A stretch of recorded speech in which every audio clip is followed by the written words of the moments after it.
समय हूँ। मैंने सभ्यताओं को जन्म लेते और मिटते देखा है। मैंने साम्राज्यों को शिखर पर पहुंचकर धूल में मिलते देखा है। पर एक सत्य है, मैं सदा देखा है, जहाँ परिवार मजबूत रहा वहाँ समाज अजय रहा, और जहाँ परिवार टूटा वहाँ संस्कृति बिखर गई।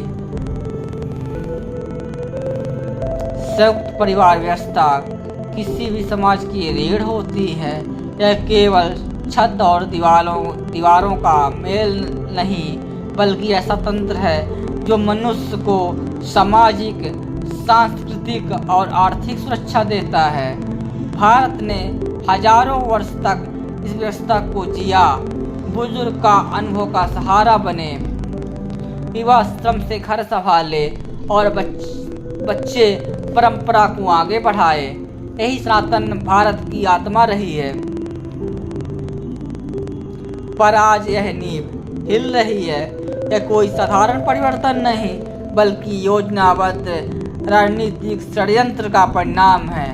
आज का समाज एक अजीब मोड़ पर खड़ा है। बाजार चाहता है हर इंसान अकेला हो, क्योंकि अकेला व्यक्ति ज़्यादा उपभोग करता है। अकेला व्यक्ति हर जरूरत के लिए पैसों पर निर्भर होता है। लेकिन संयुक्त परिवार यानी व्यवस्था जहाँ 3-4 पीढ़ियाँ एक छत के नीचे रहती हैं, बाजार की सबसे बड़ी चुनौती है।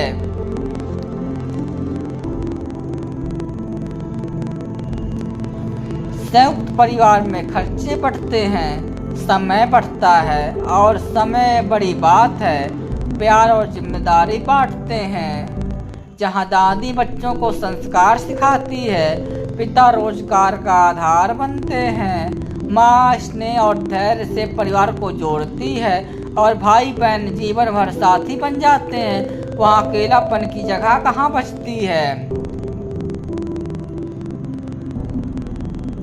लेकिन बाजार चाहता है कि आप अलग हों, आप अपने निर्णय अकेले लें और हर जरूरत के लिए उसी ओर भागें।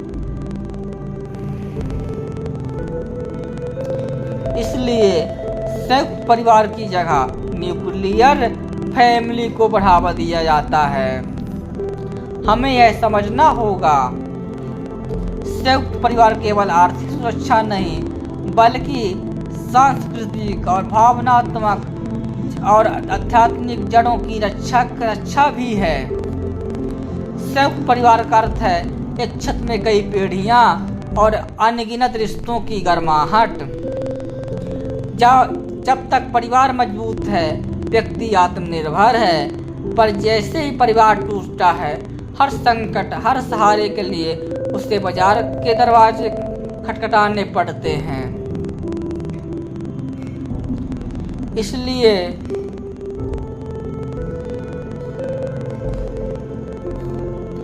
इंश्योरेंस कंपनियां और ग्लोबल मार्केट फोर्सेज संयुक्त परिवार को अपना प्रतिद्वंदी मानती हैं, क्योंकि संयुक्त परिवार का मतलब सुरक्षित समाज, और सुरक्षित समाज कभी बाजार का गुलाम नहीं बनता।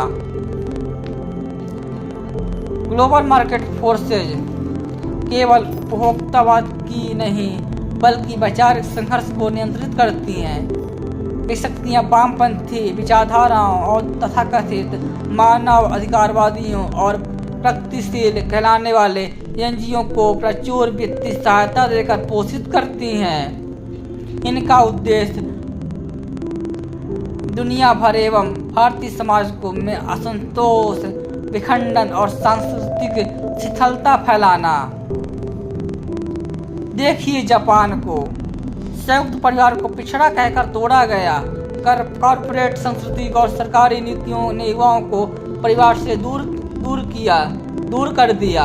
परिणाम विवाह दर गिरी, जन्म दर इतनी कम हुई कि आज जापान बूढ़ा हो चुका है। रोबोटिक साथ कृत्रिम संबंधों में वास्तविक रिश्ते की जगह नहीं ली है।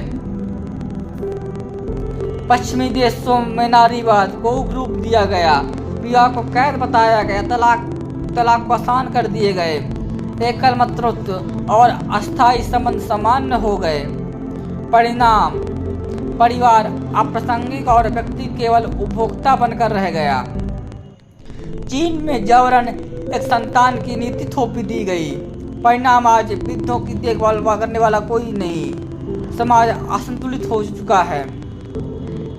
और अब भारत, यहाँ भी वही बीज बोए जा रहे हैं। शिक्षा और मीडिया में युवाओं को विवाह से परिवार से दूर कर रहे हैं। एनजीओ, वामपंथी संगठन स्वतंत्रता अधिकारों के नाम पर परिवार को बोझ और मातृत्व को बंधन बता रहे हैं।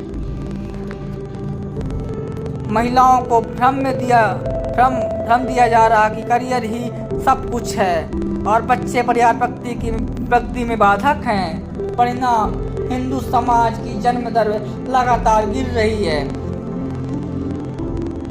और परिवार टूट रहे हैं, परिवार बिखर रहे हैं। इतिहास गवाह है, जहाँ भी मूल जनसंख्या का संतुलन टूटा, वहाँ संस्कृति घर भी मिट गए। आज वही खतरा हमारे सामने है, पर समाधान भी हमारे हाथ में है। हमें संयुक्त परिवार व्यवस्था को पुनः जीवित करना होगा। 3 पीढ़ियों का साथ, साझा जीवन, आपसी सहयोग, यही ताकत हमें बचा सकती है। हर हिंदू परिवार को संकल्प लेना होगा। विवाह को सम्मान देंगे, संतानोत्पत्ति को समर्थन देंगे और संस्कृति की निरंतरता को बनाए रखेंगे। हमें शिक्षा और में पारिवारिक धार्मिक मूल्यों को अनिवार्य करना होगा। हमें आत्मनिर्भर आर्थिक मॉडल अपनाना होगा, जहां परिवार ही सुरक्षा और सहयोग का केंद्र बने। धर्म, संस्कृति, राष्ट्र और परिवार, ये चारों स्तंभ आदि मजबूत रहे तो कोई शक्ति हमें नहीं हिला सकती। यदि परिवार टूटा तो बाकी 3 अपने आप ढह जाएंगे।